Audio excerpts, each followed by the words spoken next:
بيض وجوهنا ووجوهكم يوم تبيض الوجوه وتسود الوجوه وأن يفقهنا في الدين ويعلمنا علما نافع والعمل الصالح إنه هو الجواد الكريم. اللهم علمنا ما ينفعنا وانفعنا بما علمتنا وزدنا علما وعملا وتقا يا رب العالمين. Tapi pada pertemuan kita yang sudah-sudah,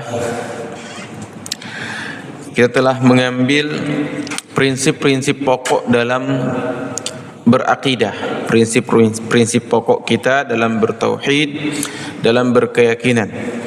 Di mana yang pertama, keyakinan kita haruslah bersumber dari Al-Quran dan Sunnah. Haruslah bersumber dari Al-Quran dan Sunnah serta ijma' para salaful ummah, ya. Ijma' para ulama dari kalangan para sahabat, tabi'in dan ulama-ulama yang mu'tabar. Nah, ini yang pertama. Jadi keyakinan di selain atau keyakinan yang disebutkan pada selain Al-Quran, Sunnah, ijma', maka tidaklah merupakan keyakinan atau tidaklah merupakan akidah al-Islamiyah. Yang kedua, bahwa dalam memahami nas-nas Al-Quran dan As-Sunnah itu kembali kepada pemahaman para sahabat, ya, kembali kepada para sahabat serta ulama-ulama tabi'in yang menjadi murid-murid para sahabat itu dan ulama-ulama yang mu'tabar, yang teranggap, yang diakui dalam Islam. Ini yang kedua. Pokok yang ketiga, bahwa akal yang sehat itu tidak akan bertentangan, ya. Bahwa logika kita yang sehat tidak akan bertentangan dengan nas-nas Al-Quran dan As-Sunnah. Dan jika dirasakan ada pertentangan di sana, maka tinggalkan logika dan imani apa yang disebutkan dalam Al-Quran dan As-Sunnah. Dan yang terakhir, bahwa setiap bid'ah itu perkara yang baru dalam agama, semuanya tercela, ya. Semuanya tercela, ya. Dan bid'ah itu dimaksudkan untuk melengkapi agama, sementara agama telah sempurna, sehingga bukan tujuannya melengkapi agama tapi ingin menghilangkan sunnah. Sebagaimana hal itu disebutkan oleh sahabat kita, oleh sahabat Nabi kita sallallahu alaihi wasallam, Ibnu Abbas radhiyallahu anhuma, bahwa tidaklah satu bid'ah dihidupkan kecuali padam saat itu juga satu sunnah yang mereka hidupkan. Adapun pada pertemuan subuh kita kali ini, insyaallah kita akan mengambil bab terakhir dan sekaligus menjadi penutup kitab kita ini, Al-Aqidah Muyassarah minal Kitabil Azizi wa Sunnatil Mutahharah, yaitu tentang mukammilatul aqidah, hal-hal yang menjadi penyempurna akidah seseorang, ya. Akidah seorang telah bagus, telah baik, tapi kurang sempurna, ya, dilihat dari beberapa hal berikut ini, atau hanya 3 hal saja, ya. Yang pertama adalah al-amru bil ma'rufi wan nahyi 'anil munkar, ya. Menegakkan amar ma'ruf nahi munkar. Ini sebagai pelengkap, penyempurna akidah seseorang. Akidah seorang muslim yang baik, ya, menjadikan hatinya hidup, sehingga hati yang hidup ini tidak mau melihat atau tidak mau merasa dirinya sendiri yang baik, tapi dia juga menginginkan lingkungannya pula menjadi baik. Nah, sehingga jika ada kemungkaran-kemungkaran yang terjadi pada keluarganya, pada anak istrinya, pada lingkungannya, maka dia akan bersegera untuk menegakkan amar ma'ruf nahi munkar. Amar ma'ruf itu dijalankan, amar ma'ruf, ya, mengajak kepada kebaikan, itu ketika kemungkaran itu telah jelas, ya, telah nampak, ya. Dan nahi mungkar itu dilakukan ketika mencegah dari keburukan itu ditinggalkan. Ya. Jadi kalau misalkan ada yang menegakkan amar ma'ruf nahi mungkar, berarti itu kewajibannya telah gugur, ya, bagi kita, karena hukumnya fard atau fardu kifayah. Jika ada yang menghidupkan amar ma'ruf nahi mungkar, maka kewajiban itu menjadi gugur bagi kita. Namun jika semuanya meninggalkan, ya, amar ma'ruf nahi mungkar, maka wajib bagi siapapun untuk menegakkannya, ya. Sebagaimana hal itu telah disebutkan oleh para ulama kita, Ibnul Qayyim Al-Jauziyah, ya, menyebutkan hal itu bahwa al-amr bil ma'ruf wan nahi 'anil munkar, al-amru bil ma'ruf idza dhahara tarkuhu wan nahyu 'anil munkar idza dhahara fi'luhu, ya. Amar ma'ruf nahi mungkar ditegakkan jika tidak ada yang melakukannya, dan nahi mungkar itu dilakukan jika kebanyakan kemungkaran itu tidak diingkari. Baik. Syukran. Dalam hal ini Allah Subhanahu wa taala berfirman, "Wal takum minkum ummatun yad'una ilal khairi wa ya'muruna bil ma'rufi wa yanhauna 'anil munkari wa ulaika humul muflihun." Nah, ini pada surat Ali Imran ayat 104. Nah, dan kita tahu Ali Imran itu tentang kisah, ya, Nabi Isa alaihissalam dan Bani Israel. Nabi Isa alaihissalam dan Bani Israel, di mana Allah sebutkan kanu la yatanahawna 'an munkarin fa'alu, labi'sa ma kanu yaf'alun. Bani Israel ini tidak menegakkan amar ma'ruf nahi mungkar yang merajalela di sekeliling mereka. Dan Allah mengatakan labi'sa ma kanu yaf'alun, inilah seburuk-buruk perbuatan yang mereka lakukan, yaitu tidak menegakkan amar ma'ruf nahi mungkar. Nah, setelah Allah Subhanahu wa taala menceritakan kaum Nabi Musa dan Nabi Isa, yaitu Bani Israel, yang tidak menegakkan amar ma'ruf nahi mungkar, lalu Allah pun menyebutkan untuk kita, untuk umat Muhammad sallallahu alaihi wasallam, wal takun minkum, hendaknya atau harusnya ada, karena wal takun ini fi'il amr, dan fi'il amr itu, kata perintah itu konsekuensinya kewajiban, ya. Wal takun secara umum fardu ain bagi setiap orang, tapi Allah sebutkan minkum, sebagian, ya. Wal takum minkum, sebagian di antara kalian, ummatun yad'una ilal khair, sekelompok manusia yang menyeru manusia kepada kebaikan, wa ya'muruna bil ma'ruf, menegakkan amar ma'ruf nahi mungkar, wa yanhauna 'anil munkar, ya, dan mencegah dari kemungkaran, wa ulaika humul muflihun, dan merekalah orang-orang yang beruntung itu, ya. Jadi yang menegakkan amar ma'ruf nahi mungkar pada dirinya, pada keluarganya, pada lingkungan masyarakatnya, dialah orang-orang yang beruntung karena menunjukkan kesempurnaan imannya. Lebih tegasnya juga Allah Subhanahu wa taala sebutkan dalam suratul Asr. Kita semua menghafalnya, bahwa seorang itu akan selalu berada dalam kerugian, ya. Selama dia insan, manusia, ya, keturunan Adam, maka dia berada dalam kerugian. Kerugian pada dirinya, kerugian pada ahli keluarganya, kerugian pada waktu-waktu yang dia habiskan, ya. Wal asri innal insana lafi khusrin illa alladhina amanu, kecuali orang-orang yang beriman. Nah, orang-orang yang beriman ini dikecualikan dari kelompok Bani Adam yang merugi itu. Illa alladhina amanu wa amilus salihat. Iman mengharuskan amal saleh. Dan amar ma'ruf nahi munkar itu termasuk amal saleh. Tapi Allah Subhanahu wa taala memisahkannya.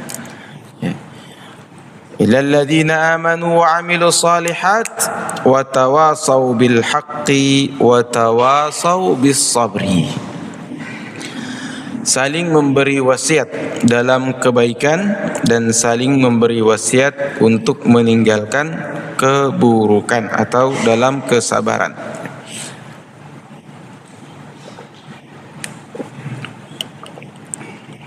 Jadi saling memberi wasiat agar tetap berada dalam kebenaran dan sabar di atasnya.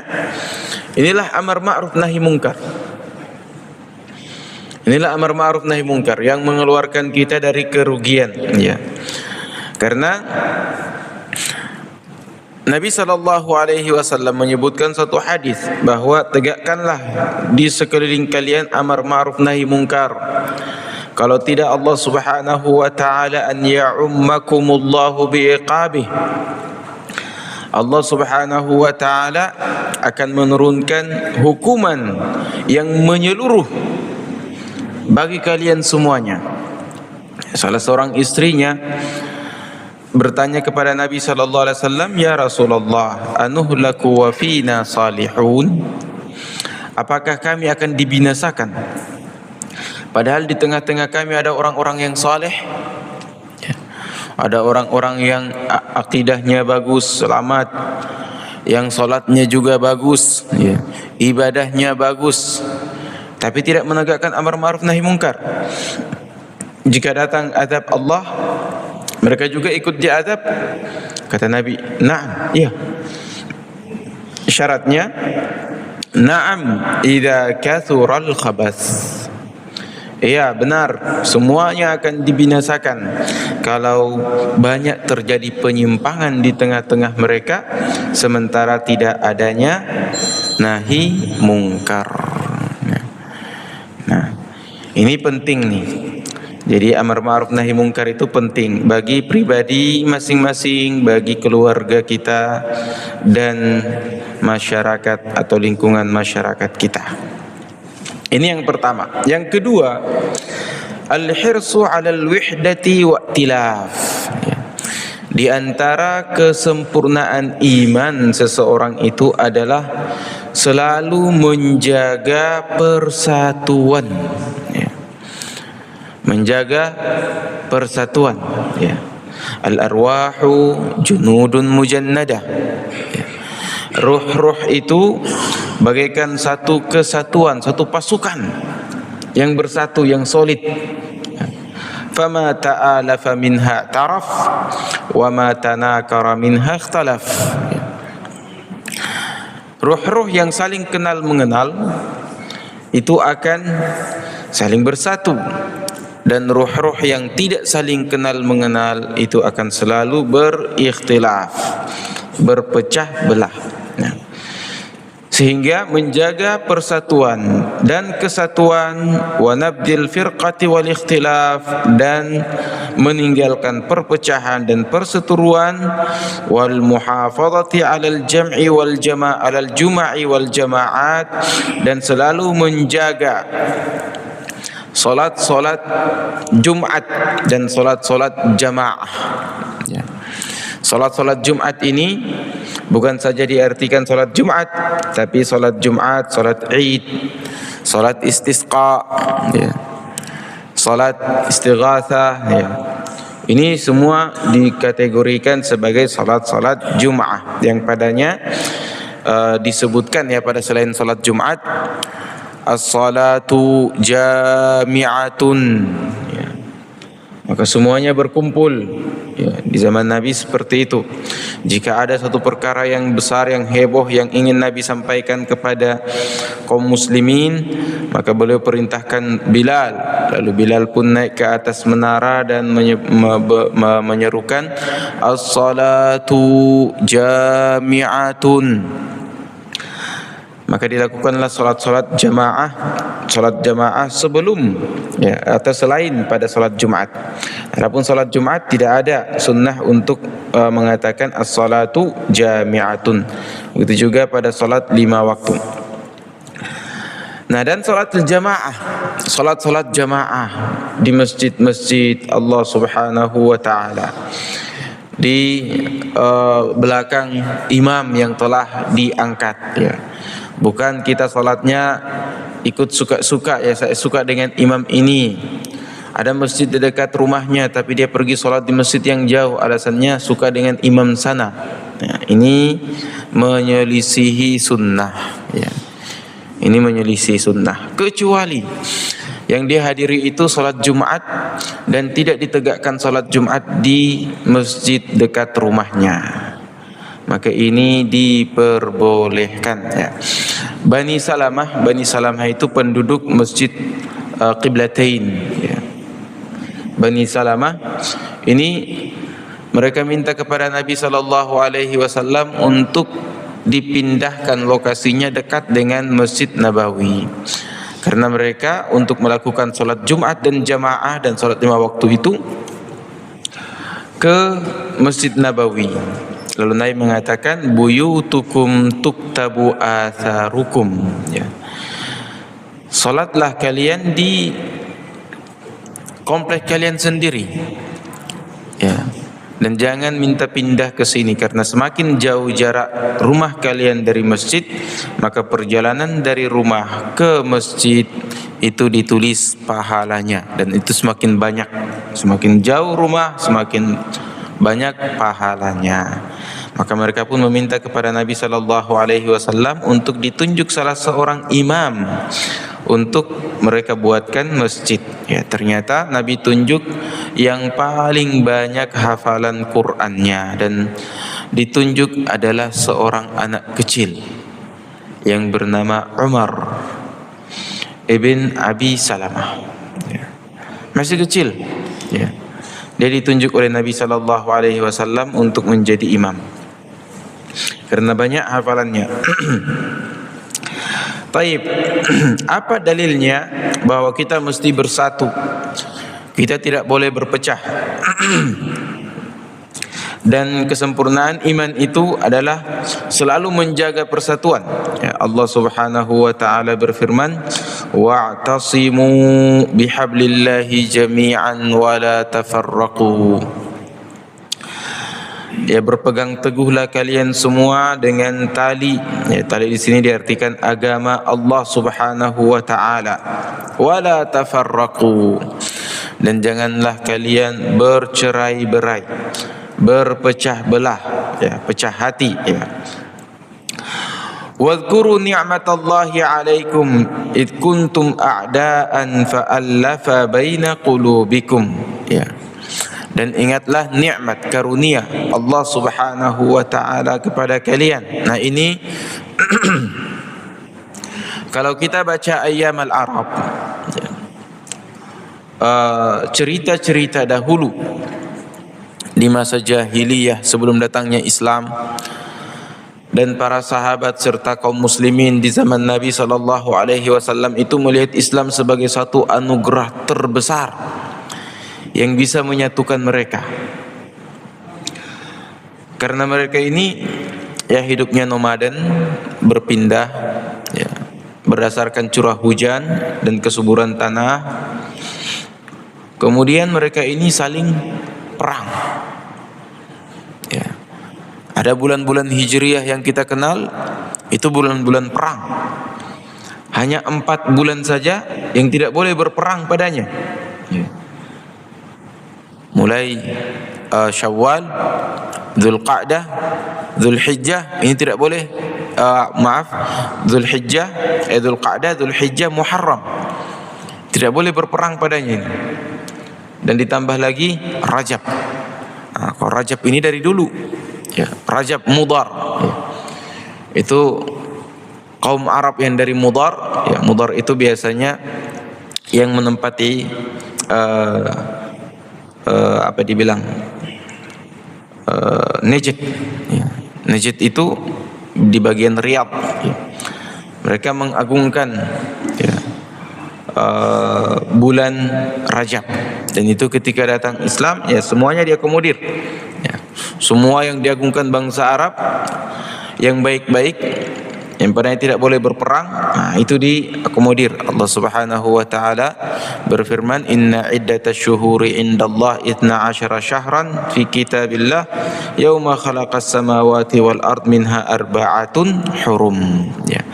Allah telah menciptakan ya, dari perhitungan bulan itu ada 12 bulan yang padanya 4 bulan yang diharamkan. Dan Nabi SAW sebutkan 4 bulan itu 3 berurutan dan 1 tidak. Ya, 3 itu Dzulqa'dah, Dzulhijjah, Muharram, dan 1 lagi Rajab. Nah, ini bangsa Arab tidak berperang pada bulan-bulan ini. Adapun setelah Muharram, Safar ya. Safar ini dikatakan Safar karena ada 2 makna. Yang pertama, safar dari kata tasfir, yaitu ijla, kosongnya rumah-rumah mereka dari para lelaki, karena semuanya keluar mencari harta dengan cara berperang ya, mengalahkan kabilah-kabilah ya, berperang ya. Nah, ini dibilang safar ya. Atau juga Safar disebutkan Safar karena bulan ini bulan sial menurut keyakinan bangsa Arab jahiliyah dahulu ya. Kemudian nanti pada Rabiul Awal, Rabiul Tsani, Jumadil Awal, Jumadil Tsani, nah ini bulan-bulan perang. Bulan apa dibilang al-karru wal harbu, pergi menyerang atau diserang ya.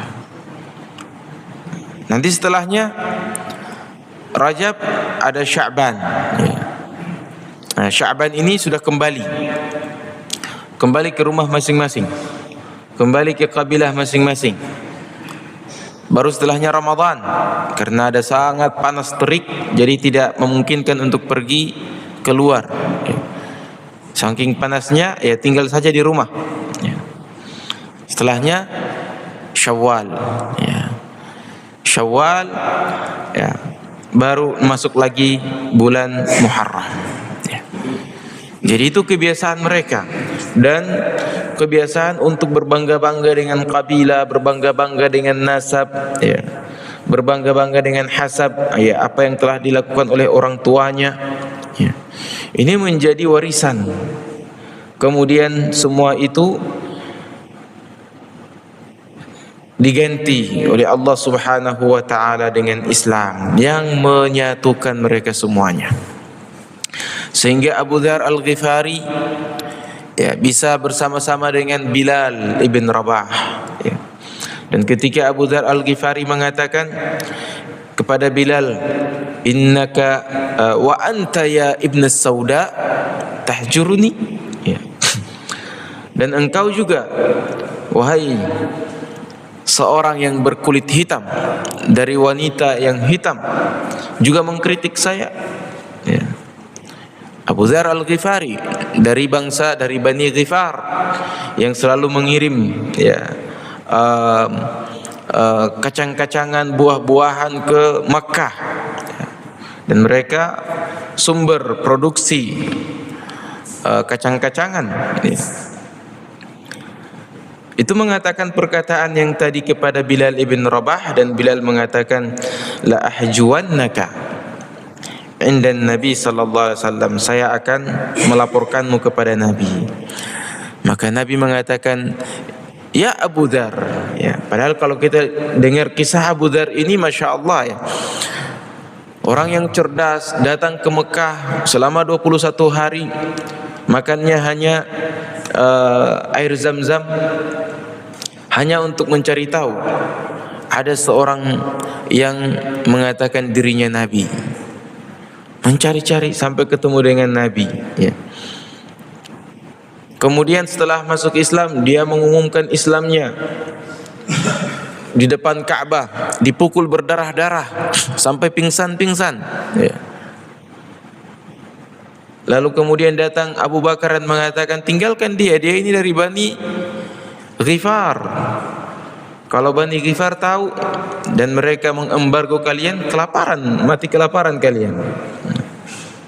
Akhirnya dibiarkan, dan dia selalu kemana-mana. Ada perkumpulan-perkumpulan kaum Quraisy, dia mengatakan amantu billahi wa bi Muhammadin. Aku beriman kepada Allah dan Rasul Muhammad sallallahu alaihi wasallam. Dipukul lagi, ya, tapi seperti itulah dia. Ya. Nabi SAW tidak melihat hal ini. Nabi melihat satu nilai yang utama, yaitu persatuan dan kesatuan. Nabi mengatakan, ya Aba Dzar, engkau mengatakan hal ini kepada Bilal? Iya ya Rasul.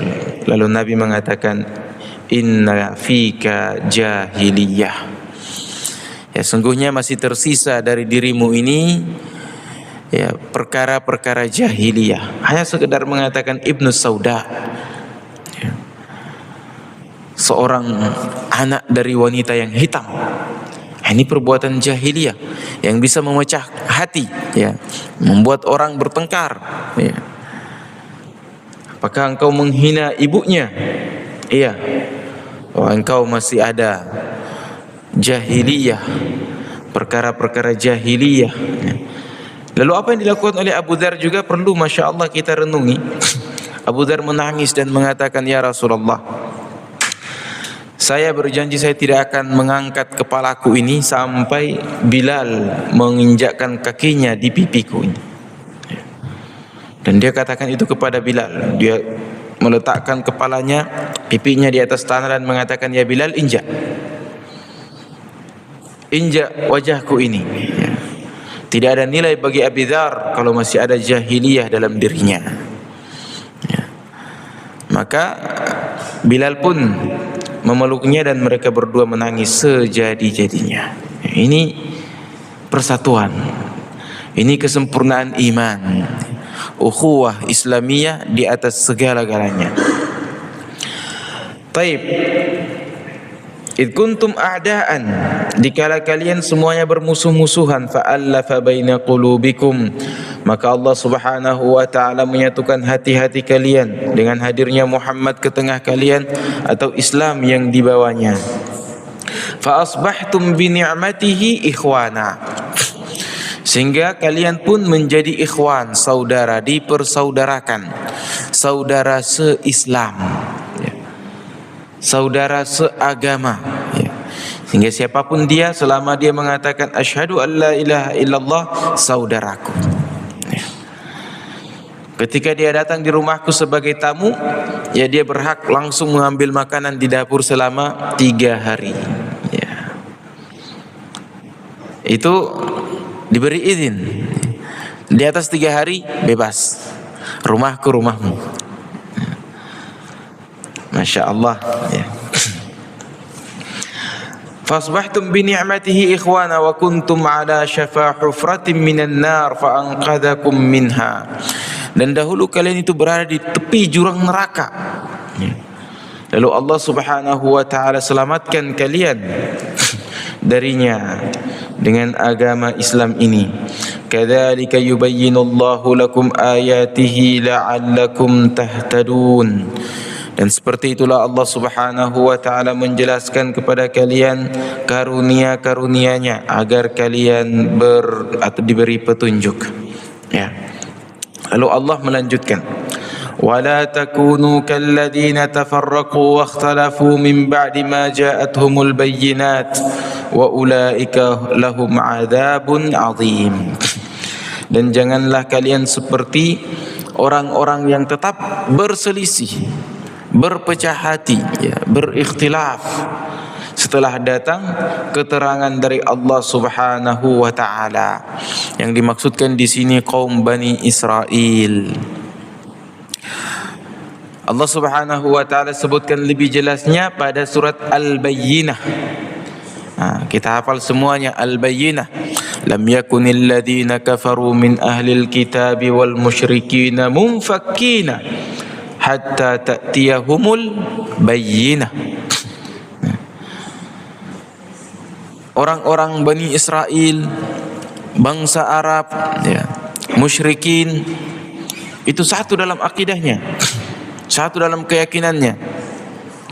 Sebelum datang keterangan bayyinah dari Allah Subhanahu wa taala, sebelum datang nabi yang diutus dengan membawa risalah ke tengah-tengah mereka, ketika datang al-bayyinah dari Allah Subhanahu wa taala, ya, mereka terpecah-pecah menjadi golongan-golongan, menjadi sekte-sekte.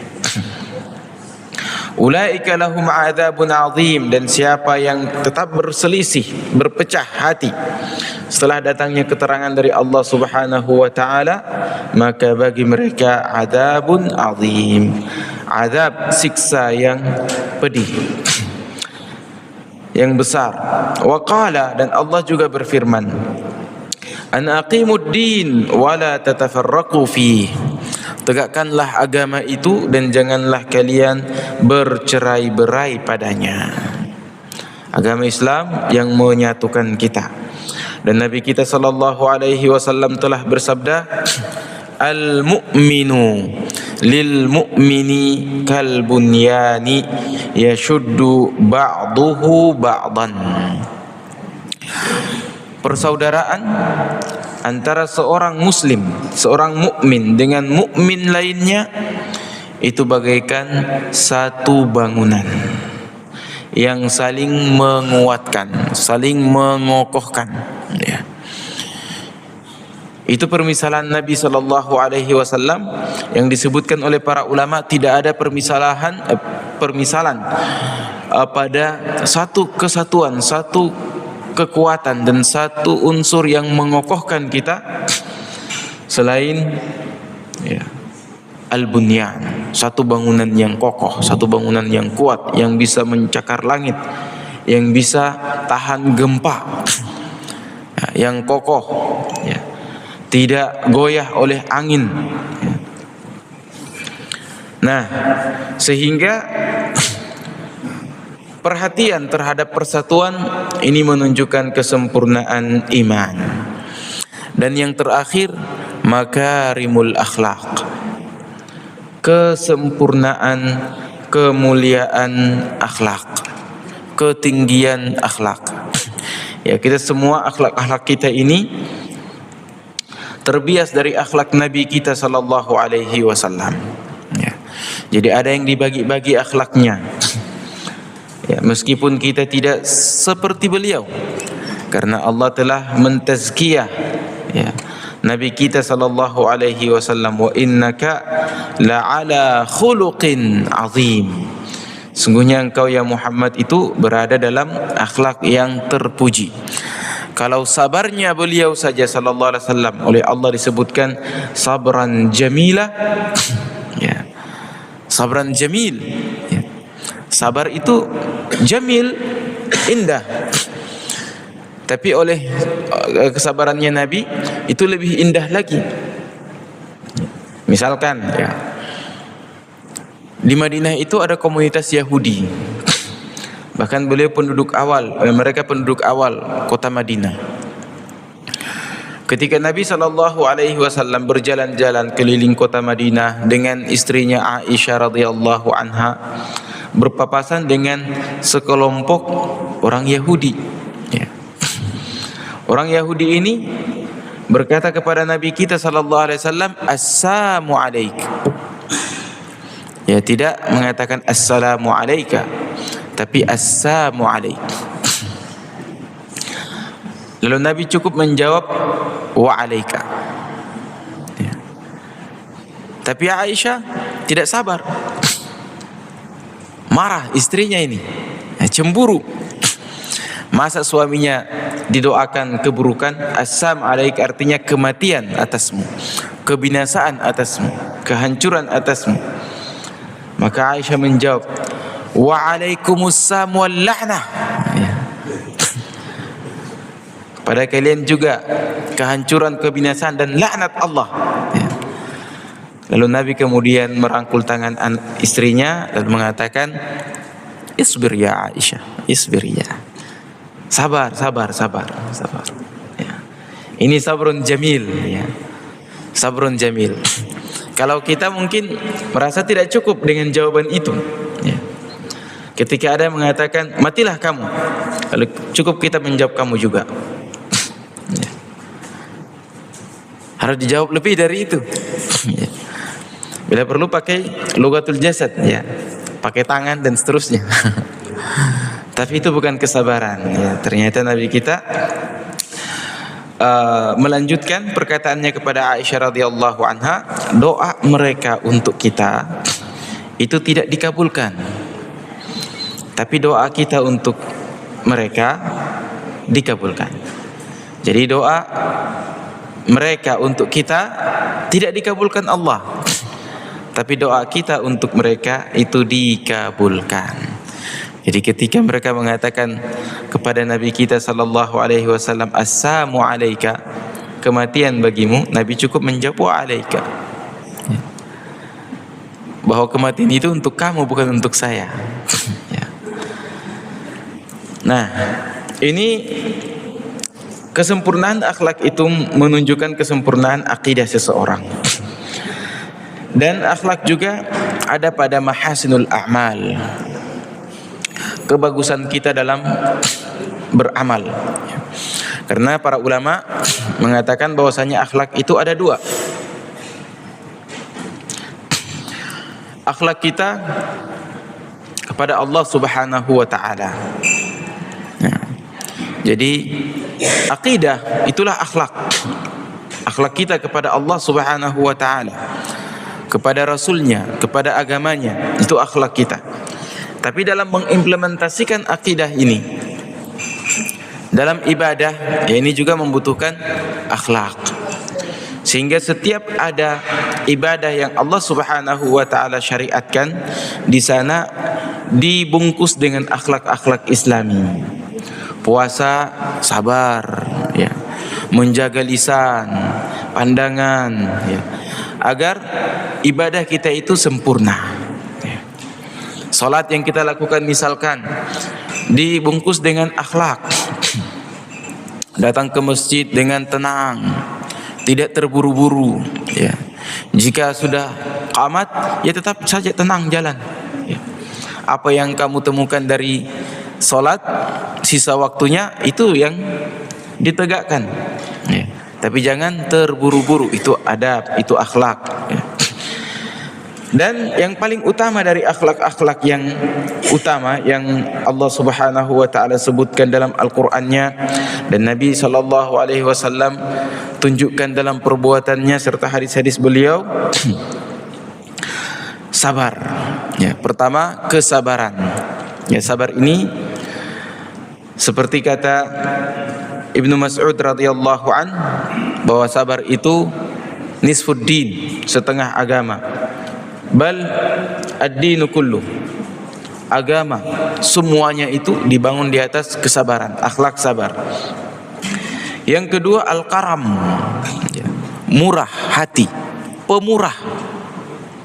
Al-karam, ya, ketemu dengan musuh kita tetap senyum, karam, ya. Ketika dia minta suaka, kita beri perlindungan, kita lindungi, karam, padahal musuh kita, karam, ya. Ini akhlak, ya. Asy-syaja'ah, keberanian, berani di atas kebenaran, ya. Al-hilmu, ya. Tidak mudah marah. Al-hilm, ya. Meskipun dicela, meskipun diembargo, tetap kita buat kebaikan kepada dia. Al-hilm, kalau kaitannya dengan keluarga kita atau dengan saudara-saudara yang ada hubungannya dengan hubungan kekerabatan dengan kita, inilah yang dibilang silaturrahim, ya, silaturrahim. Al-wasil, al-wasil itu laisa bil mukafi, kata Nabi sallallahu alaihi wasallam. Orang yang menyambung silaturrahimnya itu bukan nanti kalau diziarahi baru dia menziarahi, nanti kalau disambung baru dia sambung. Kalau tidak, ya sudah masing-masing sibuk dengan, ya bukan, itu kata Nabi. Orang yang menyambung silaturahimnya itu Al-wasilu laisa bil mukafi. Nah, tapi al-wasil itu yang selalu diputuskan silaturahimnya oleh saudara-saudaranya, tapi dia tetap ingin menyambung. Ya.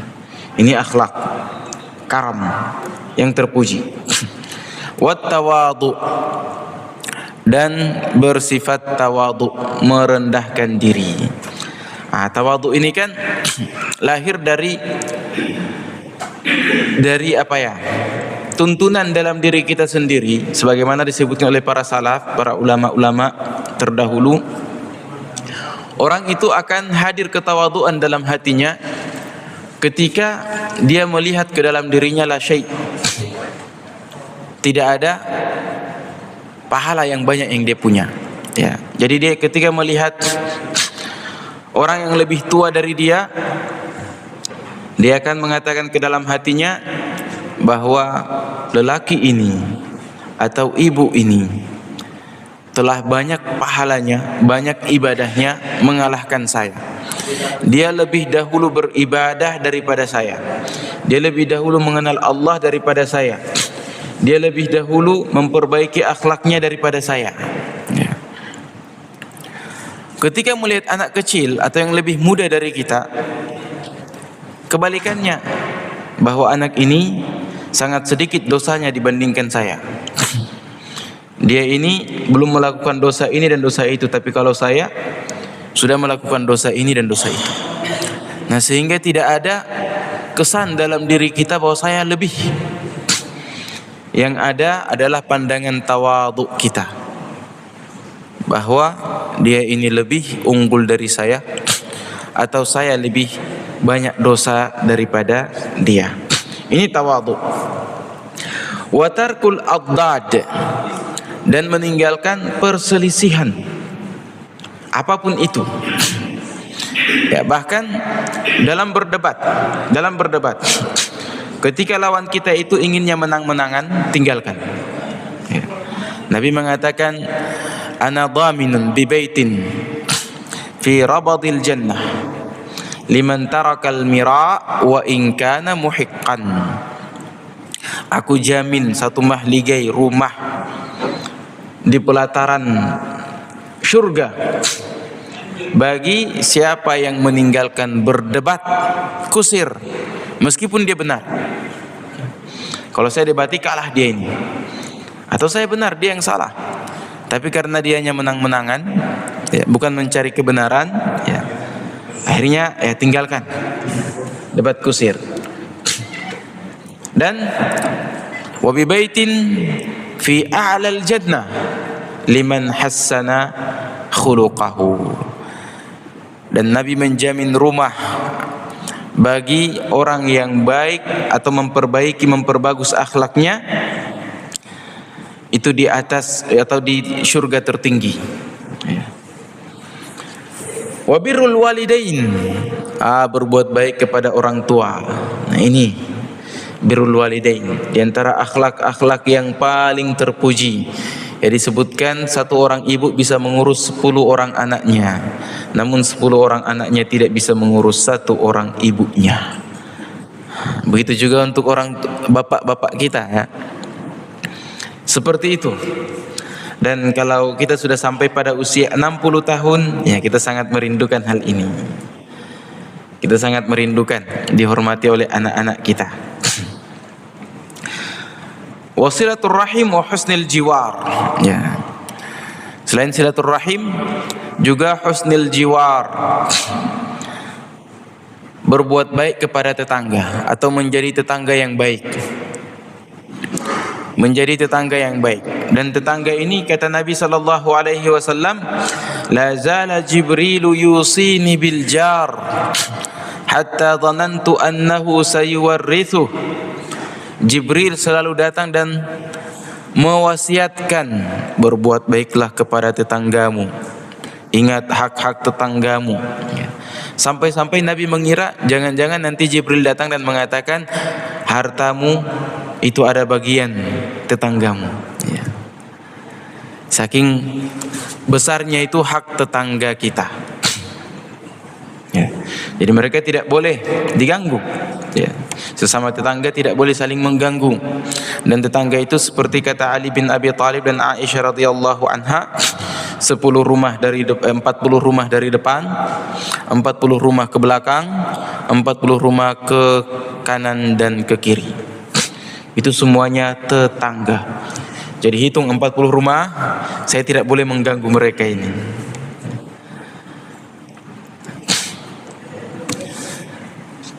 Sehingga banyak dosa-dosa besar itu dikaitkan dengan tetangga. Bahkan dosa yang paling besar, selingkuh dengan istri tetangga.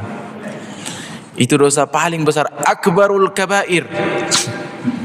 Ya, ketika ditanya, apa itu akbarul kabair ya Rasul?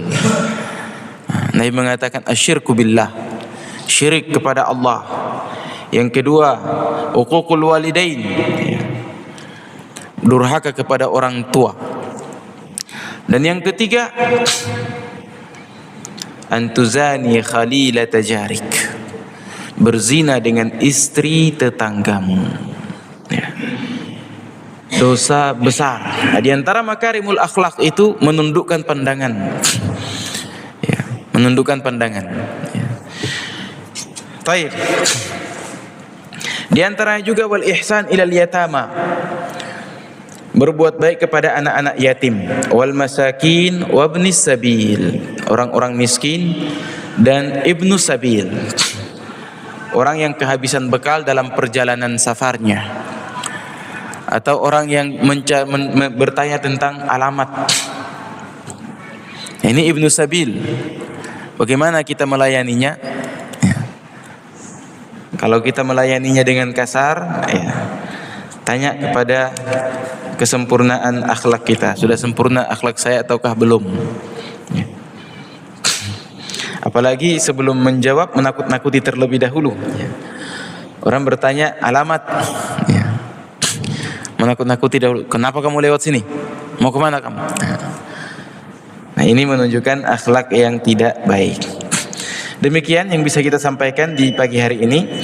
3 hal yang utama yang menjadi kesempurnaan akhlak kita. Yang pertama, menegakkan amar ma'ruf nahi mungkar. Yang kedua, menjaga persatuan dan kesatuan.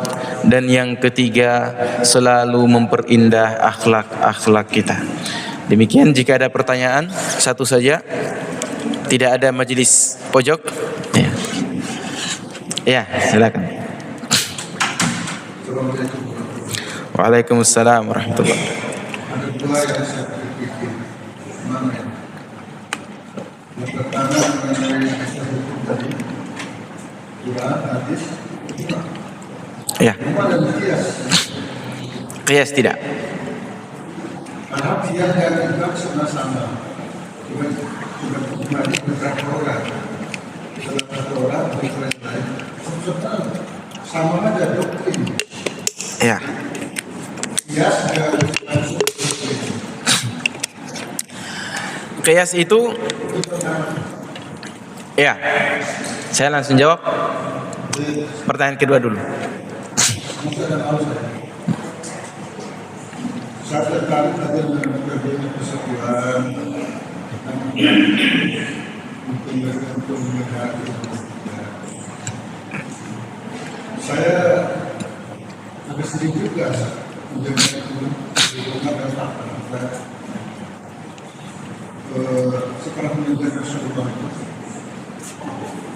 Jadi ada juga yang anak-anak boleh di yang 3 dan 4 kejadian hal-hal yang menurut saya terjadi hal-hal yang di luar akhlak,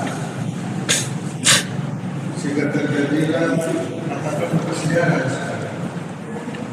Saya anggap sebagai perselisihan dan informasi gara-gara peristiwa sekolah kita. Jadi memang ini apa ya? Orang-orang sebelum itu bernama apa ya? Beda sekali dengan Imam Barat. Dan beda sekarang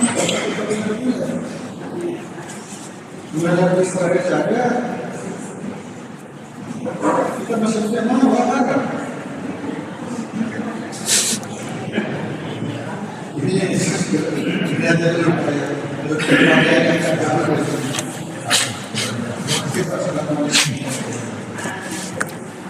Waalaikumsalam warahmatullahi wabarakatuh. Ya, pertanyaan pertama tentang ijma' dan qiyas.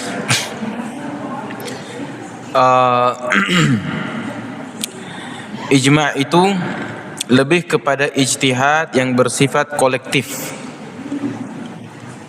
Sementara qiyas itu ijma', qiyas itu dia bukanlah ijma' dan dia itu hanya ijtihad fardi, nafsi. Itu qiyas. Dan ijma' itu dia menjadi dasar hukum yang ketiga dalam berakidah. Karena Nabi mengatakan la tajtami'u ummati ala dhalalah. Umatku tidak akan pernah berkumpul di atas satu kesesatan.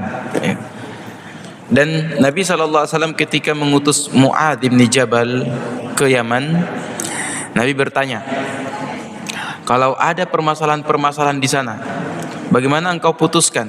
Kata dia, saya akan putuskan dengan apa yang ada pada Al-Quran. Kalau tidak ada pada Al-Quran, apa yang saya dengar dari hadis Nabi SAW. Kalau tidak ada pada keduanya, ajtahidu ra'yi wala alu.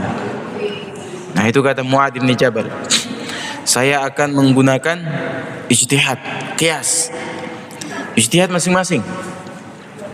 Kalau tidak ada nas dari Al-Quran dan As-Sunnah. Lalu Nabi SAW memukul pundaknya dan mengatakan, alhamdulillah, Allah memberi taufik kepadamu. Ya. Ini 3 hal dalam masalah fikih. Nah, tapi kalau para fuqaha semuanya berkumpul, kemudian para fuqaha sahabat mengatakan dalam kasus ini hukumnya begini, itu ijma'. Makanya dia naik menjadi urutan ketiga, Al-Quran, Sunnah, ijma', barulah qiyas. Dan kalau kita melihat pada kajian-kajian fikih, ya, para ulama itu berselisih pada qiyas, bukan pada ijma'. Pada qiyas. Karena qiyas, ijma' itu punya landasan dalil. Dalilnya itu dari Al-Quran. Wa man yushaqiqir rasula min ba'di ma tabayyana lahul huda wa yattabi' ghaira sabilil mu'minin. Ghaira sabilil mu'minin. Ketika Imam Asy-Syafi'i menyebutkan bahwasanya ijma' itu hujjah. Ijma' itu hujjah. Ya. Satu landasan hukum setelah Al-Quran dan As-Sunnah. Maka beliau ditanya, mana dalilnya? Dari Al-Quran. Kata beliau, tunggu 3 hari, tanya lagi. Karena beliau mengkhatamkan Al-Quran pada masa 3 hari. Kemudian pada hari yang ketiga, hari keempat ditanya, kata beliau, ini dalilnya. Ya. Min ba'di ma tabayyana lahul huda wa yattabi' ghaira sabilil mu'minin.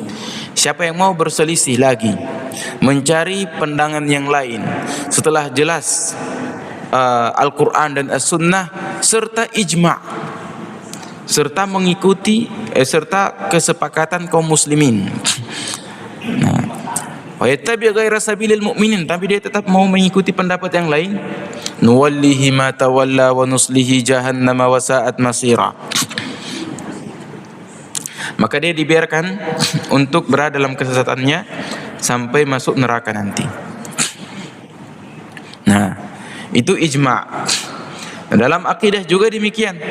Kita mengambil dari akidah, dari ijma'. Adapun qiyas, ini madinnatul aql. Ini tempatnya orang berlogika. Nah, sehingga ketika akalnya sehat, maka dia tidak akan melihat ada bertentangan dengan Al-Quran dan Sunnah dan ijma'.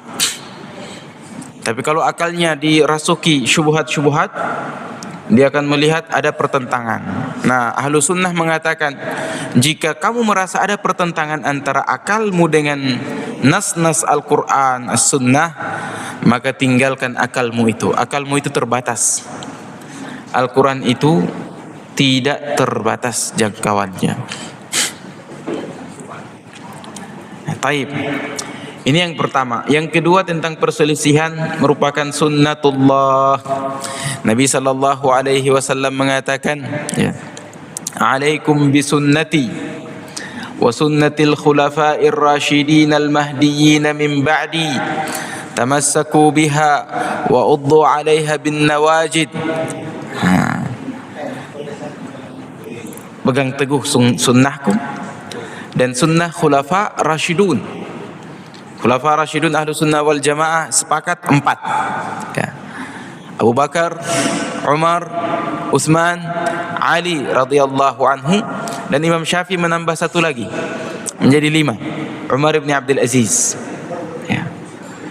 Umar ibn Abdul Aziz, ya. Dia khalifah pada masa dinasti Umayyah. Umayyah, cucu dari Umar bin Al-Khattab radhiyallahu anhu. Namanya Umar ibn Abdul Aziz. Turunan dari Umayyah, iya. Cucu dari Umar bin Al-Khattab radhiyallahu anhu. Ya. Dia hanya memimpin 2 tahun. Tapi kepemimpinannya seperti kepemimpinan para khulafa. Kaum muslimin sejahtera, keadilan menyebar, sedekah tidak diterima lagi saking kayanya, saking sejahteranya, ya. Tapi dia dibunuh lagi oleh Bani Umayyah hanya untuk bisa menguasai kembali perbendaharaan Islam, harta yang banyak itu. Taib. Nabi bilang, fa innahu man ya'ish minkum ba'di fasayara ikhtilafan katsira. Karena sungguhnya siapapun dari kalian yang akan berumur panjang sepeninggalku, maka dia akan melihat ikhtilaf, perbedaan yang panjang. Jadi Nabi sudah sampaikan hal itu, bahwa akan terjadi ikhtilaf seperti ini dan itu. Yang selamat yang pegang sunnah Nabi atau sunnah para khulafa rasyidun. Bagaimana khulafa rasyidun ini? Secara umum mereka ini menolak menjadi khalifah, secara umum. Yang kedua, tidak beramal kecuali berdasarkan Al-Quran dan Sunnah. Dan Umar radhiyallahu anhu tidak memutuskan satu putusan kecuali ijma'. Di masa Abu Bakar ekspansi tidak begitu luas. Di masa Abu Bakar itu kaum muslimin dan para sahabat sangat banyak. Di masa Umar, Abu Bakar hanya 3 tahun. Di masa Umar, beliau melarang para sahabat untuk keluar meninggalkan kota Madinah, kecuali yang beliau tempatkan di beberapa kota-kota yang lain. Kalau ada perkara yang datang dari negeri-negeri itu bertanya kepada satu permasalahan, beliau kumpulkan para sahabatnya. Dan ketika para sahabat tidak sampai kepada keputusan, beliau bertanya kepada ummahatul mukminin, istri-istri Nabi. Ya.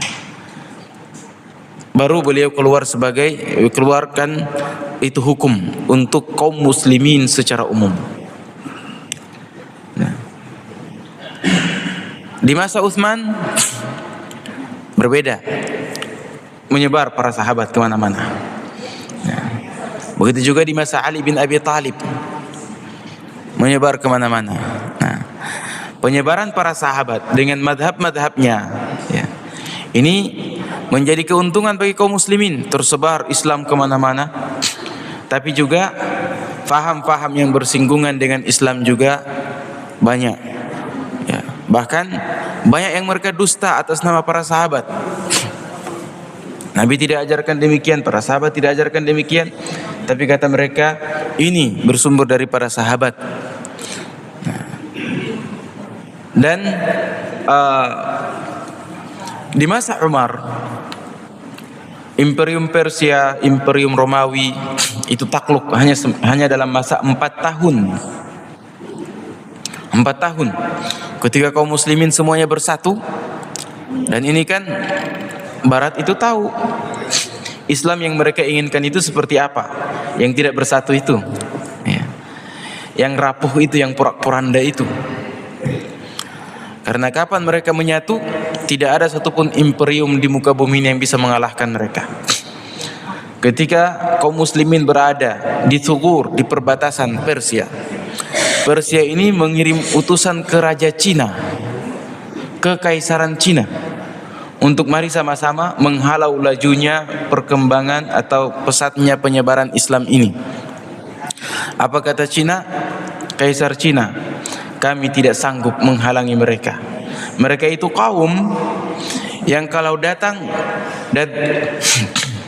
dan ingin untuk mencabut gunung, mereka bisa mencabut gunung itu. Dan Islam kan sampai ke sana, sampai ke Cina, sampai ke dataran Cina, ya. Turkistan, Turkmenistan, itu dataran Cina yang masuk Islam. Tapi setelah dengan wafatnya Umar, wafatnya Utsman, kemudian terjadi silang sengketa antara Muawiyah dan Ali. Kemudian pada Amul Jamaah di tahun 40 semuanya menjadi satu khalifah Muawiyah. Nah, di masa Bani Umayyah ini Islam sampai ke dataran Cina itu.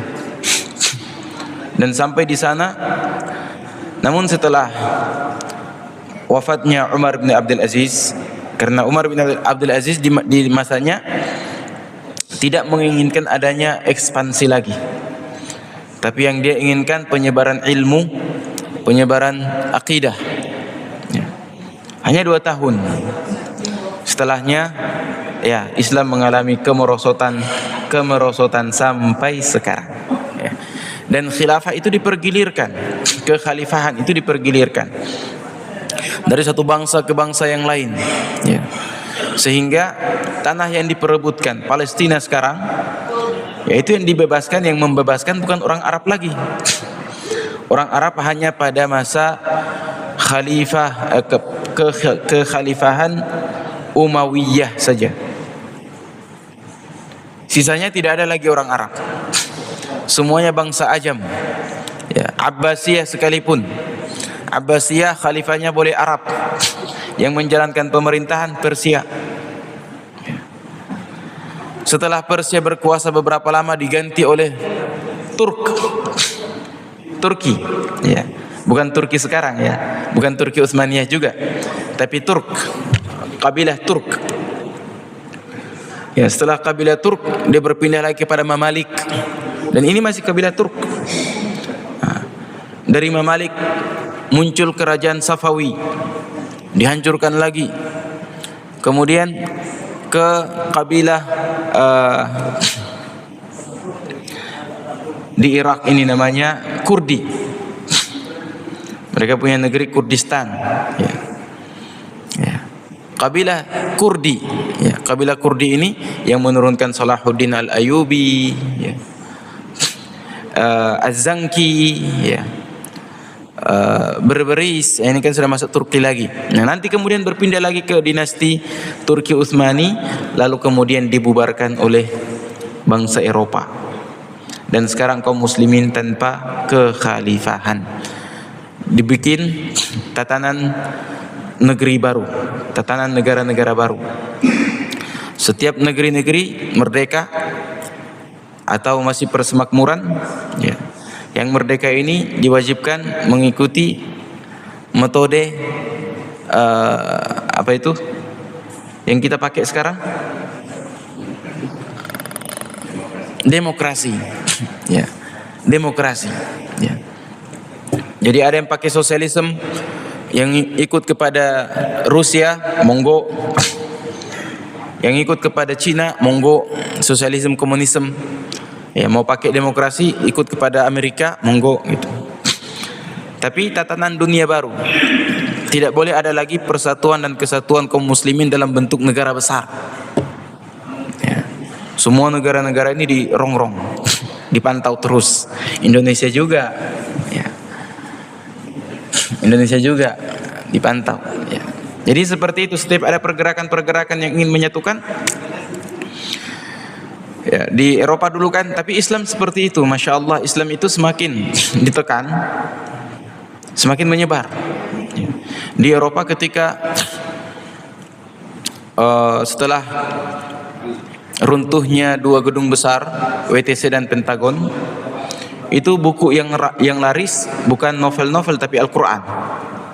Ya. Lalu setelah itu penyebaran Islam, banyak yang masuk Islam.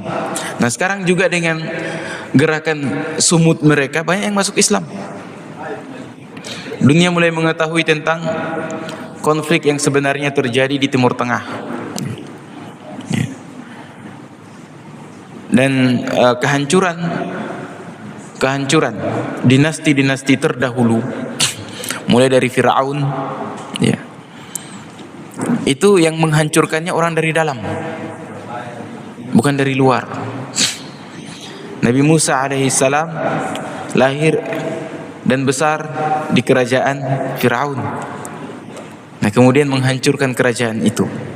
Jadi kita tidak tahu sunnatullah, bisa berulang-ulang, sejarah itu berulang, ya, dengan aktor yang berbeda-beda. Boleh jadi imperium besar sekarang itu dihancurkan dengan orang-orangnya sendiri yang kemudian mengenal Islam, masuk Islam, dan misalkan ya seperti kerajaan atau imperium Al-Khan, Khakan, dari mana itu? Kaukasus, yang punya Genghis Khan, ya. Genghis Khan, Tatar. Ini kan malapetaka dunia dulu, malapetakan dunia dahulu. Ya. Genghis Khan ini ketika menaklukkan satu negeri Islam, semua wanita-wanita itu dia perbudak. Bahkan dia beristri. Istrinya lebih dari 300. Istrinya, belum permaisurinya, belum lain-lainnya. Dan hampir sepertiga dari DNA dunia Genghis Khan. Sepertiga dari DNA dunia itu dari dia, dari seorang laki-laki ini. Di antara istrinya ada yang muslimah. Nah, punya anak namanya Barakatul Khan. Barakatul Khan ini yang kemudian memecah imperium Al-Khaniyah ini menjadi dua, menjadi imperium musyrik dan mukmin yang Islam. Yang mereka biasa dibilang Qabilah Az-Zahabiyah, ya. Khakan yang emas, persekutuan emas. Mereka ini kemudian yang mengalahkan Tatar dengan kerjasama dengan kaum muslimin di perang, saya lupa perangnya, Ain Jalut. Perang Ain Jalut di Palestina juga. Nah, dengan kekalahan ini, imperium ini kemudian mundur dan hilang. Ya, di antara yang ditinggalkan Taj Mahal, karena mereka setelah menaklukkan Baghdad masuk Islam. Ya, meskipun Islamnya Islam Syiah. Ya. Timur Leng itu seorang Muslim, tapi dia Syiah, Muslim Syiah. Ya. Pulang dengan peradaban Islam, sudah masuk corak-corak Islam. Penyebarannya sampai ke India. Karena Persia telah ditaklukkan, tidak ada lagi Persia. Yang ada cuman Al-Khakan itu. Dan ternyata bangsa Melayu, di antara penelitian yang saya baca tentang kita bangsa Melayu ini di antara penelitian, ya, salah seorang pakar dari Malaysia. Ya. Dia mengatakan bahwasanya bangsa Melayu itu adalah bangsa yang turun dari Kaukasus. Dia pecahan bangsa Turkiya, bangsa Turk yang sudah Islam dari sononya, Islam dari awalnya, lalu kemudian dipaksa untuk bergabung dengan Imperium Al-Khakan, tapi tidak mau. Akhirnya mereka dikejar-kejar sampai di Champa, Thailand. Dan Thailand itu ternyata adalah negara Khan, negara Tartar yang terakhir. Sampai di Champa. Dari Champa baru menyebar ke Cina Selatan dan darinya ke Indonesia. Ada yang mengatakan bukan dari Champa, tapi dari Cina Selatan ke Indonesia kemudian balik ke Champa. Katanya seperti itu penyebarannya. Dan kita bangsa Melayu, ya, satu-satunya bangsa yang belum diserahkan peradaban Islam. Maksudnya Islam belum dipimpin oleh bangsa Melayu. Bangsa Arab sudah memimpin Islam, bangsa Persia sudah memimpin Islam, bangsa Turki sudah memimpin Islam, Ayyubiyah sudah memimpin Islam, ya. Bangsa saya lupa, bangsa-bangsanya itu sudah memimpin Islam, kecuali bangsa Melayu belum. Ya, semoga ke depan Melayu memimpin Islam. Amin ya rabbal alamin. Demikian yang bisa saya sampaikan. Ya, sudah jam 6 saya harus kembali ke kampus, ya. Subhanakallahumma rabbana bihamdika nasyhadu an la ilaha illa anta nastaghfiruka wa natubu ilaika. Wassalamu alaikum warahmatullahi wabarakatuh.